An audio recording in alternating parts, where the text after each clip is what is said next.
ഉത്തര കേരളത്തിലെ കണ്ണൂർ ജില്ലയിൽ തളിപ്പറമ്പിൽ സ്ഥിതി ചെയ്യുന്ന മഹാശിവക്ഷേത്രമാണ് രാജരാജേശ്വര ക്ഷേത്രം.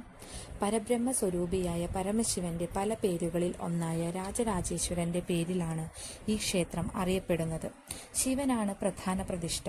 എന്നാൽ ശിവന്റേതായ പല വിശേഷങ്ങളും ഇവിടെയില്ല എന്നൊരു പ്രത്യേകതയും ഈ ക്ഷേത്രത്തിനുണ്ട്. കൂവളത്തില ഉപയോഗിക്കില്ല. ധാരയും രുദ്രാഭിഷേകവും പതിവില്ല. പ്രദോഷവ്രതത്തിന് പ്രാധാന്യമില്ല. ബുധനാഴ്ച വിശേഷ ദിവസമായി ആചരിക്കുന്നു തുടങ്ങിയവ അവയിൽ പ്രധാനമാണ്. എന്നാലും പ്രതിഷ്ഠാരൂപവും ഭാവവുമെല്ലാം ശിവന്റേതാണ്. കേരളത്തിലെ പുരാതനമായ 108 ശിവക്ഷേത്രങ്ങളിൽ ഒന്നായി ഈ ക്ഷേത്രം കരുതപ്പെടുന്നു.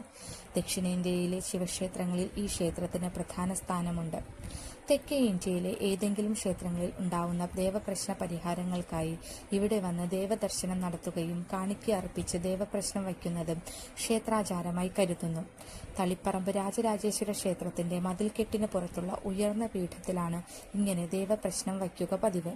ഉപദേവതകളായി പാർവതി, ഗണപതി, സുബ്രഹ്മണ്യൻ, ദക്ഷിണാമൂർത്തി, പരശുരാമൻ, നന്ദികേശൻ എന്നിവർക്കും ഇവിടെ പ്രതിഷ്ഠകളുണ്ട്. കൂടാതെ ചെറുകുന്ന് അന്നപൂർണേശ്വരി, മാടായി കാവിലമ്മ എന്നീ ദേവിമാരുടെ അദൃശ്യ സാന്നിധ്യവും ഇവിടെ സങ്കല്പിച്ചു വരുന്നുണ്ട്. കുംഭമാസത്തിലെ ശിവരാത്രിയും മേടമാസത്തിലെ വിഷുവുമാണ് ക്ഷേത്രത്തിലെ പ്രധാന ആണ്ടുവിശേഷങ്ങൾ. പുരുഷന്മാർക്ക് ക്ഷേത്രത്തിനുള്ളിൽ എപ്പോഴും പ്രവേശനമുണ്ടെങ്കിലും സ്ത്രീകൾക്ക് എല്ലാ സമയങ്ങളിലും ക്ഷേത്രത്തിനുള്ളിൽ പ്രവേശനമില്ല. ബ്രാഹ്മണ സ്ത്രീകൾക്ക് ക്ഷേത്രത്തിനകത്തേ പ്രവേശനമില്ല.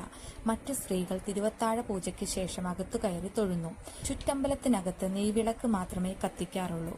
അതുപോലെ തന്നെ തദ്ദേശീയരായ സ്ത്രീകൾ ഗർഭവതികളായിരിക്കുമ്പോൾ 3 ക്ഷേത്രങ്ങൾ സന്ദർശിക്കുന്ന ഒരു പതിവുണ്ടായിരുന്നു. രാജരാജേശ്വര ക്ഷേത്രവും തൃച്ചംബരത്തുള്ള ശ്രീകൃഷ്ണ ക്ഷേത്രവും തളിപ്പറമ്പിൽ നിന്ന് 6 കിലോമീറ്റർ അകലെയുള്ള കാഞ്ഞിരങ്ങാട്ടെ വൈദ്യനാഥ ക്ഷേത്രവുമാണ് ഈ 3 ക്ഷേത്രങ്ങൾ. ശിവൻ കുഞ്ഞിന് പ്രതാപവും, തൃച്ചംബരത്തെ ശ്രീകൃഷ്ണൻ കുഞ്ഞിന് നല്ല സ്വഭാവവും, കാഞ്ഞിരങ്ങാട്ടെ വൈദ്യനാഥൻ ദീർഘായുസ്സും പ്രദാനം ചെയ്യും എന്നാണ് വിശ്വാസം.